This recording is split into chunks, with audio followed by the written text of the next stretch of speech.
In this part, we will be discussing some potential improvements to our basic Brayton cycle. And to do this, we will mostly rely on our TS diagram and TV diagrams, okay? So here is a simple Brayton cycle. So your compressor, your combustion chamber, your gas turbine, and here we have the heat exchanger to reject our heat Q out. And we are providing our Q in here. If we look now at the TS diagram, what we can notice is that during the compression stage, let's say from state 1 to state 2, we have a significant increase in the temperature. And this will be problematic for us. Why?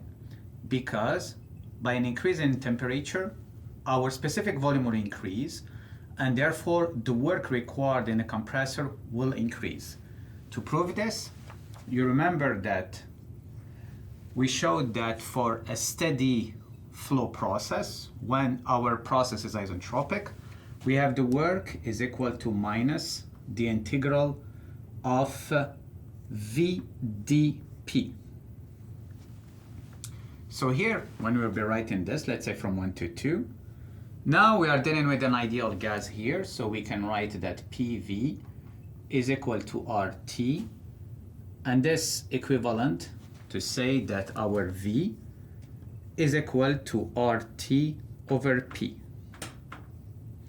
So now we can replace the expression RT over P here, and this will give us the work is equal minus the integral from 1 to 2 of RT dP over P. So R is a constant, and this tells us that for the same change in pressure, if you maximize the temperature, you are maximizing here the work, and this will be for our turbine. And if you minimize the temperature, your work will be minimum. So this suggests that during our compression process, what we need to do, we need to minimize the increase in temperature. Okay, so ultimately, in an ideal world, we should have isothermal compression, which is not the case here. The trick now to approach isothermal compression is first to split our compressor into two, and in real life you don't have one single compressor. Typically you have 2 or 3 stages of compression, and between each stage what we can do, we can cool down our air. Okay, so this will give us the following scenario where we'll be adding here a compressor, a second compressor, and in between now, so this is our new inlet. I'll remove this. This will be our new state 1. Then we'll have state 2 here at the exit of the first stage. And here we will put what we call an intercooler. So this is intercooler. And the role of the intercooler is what?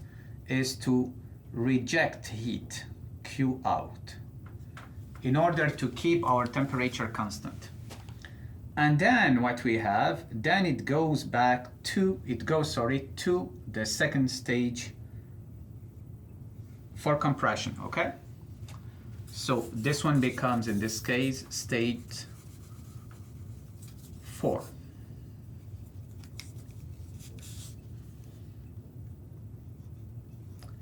Okay, so by doing this, the temperature is decreased or remains the smallest possible, and therefore the work required for compression is decreased. Okay, we can do now the same thing for our turbine, but for the turbine we'll do the inverse. So basically here we would like to keep our temperature as high as possible.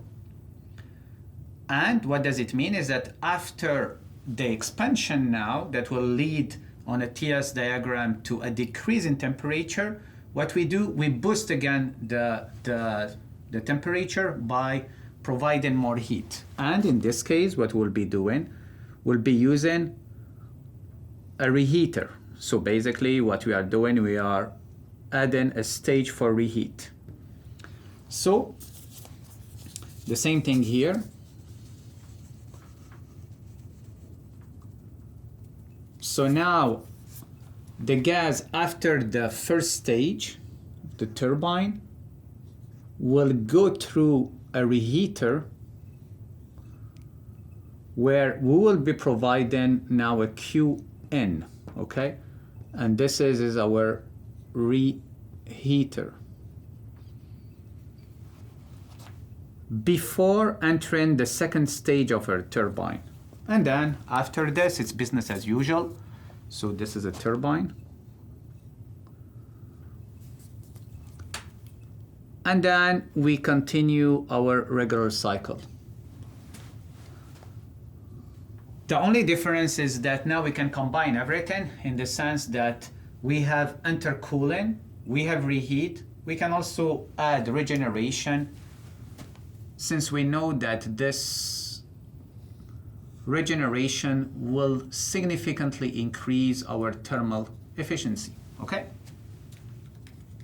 So now we can put all our states. So this is state 4, this will become state 5, this is state 6, this one is 7, 8 at the exit of the reheater, 9 is here, and then we will have 10 at the exit of the regenerator, and 11 complete at the exit, okay?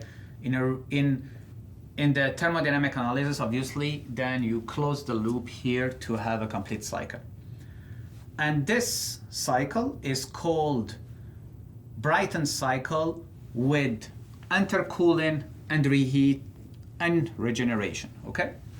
And here is the corresponding TS diagram. So you can see that we go from 1 to 2 isentropic, but then we follow an isothermal line. So we go down actually in temperature, and then we increase the pressure again through the second compressor. Now for the turbine, we start at state 6, we have work done, so the temperature will drop, then we increase the temperature thanks to the reheat, and then we have again isentropic work done through the second turbine. And what you can see, and what is important here, is that the average temperature for the compression remains the lowest possible, and the average temperature for expansion remains the highest possible. And with this, actually, we can maximize significantly, or we can increase significantly our thermal efficiency.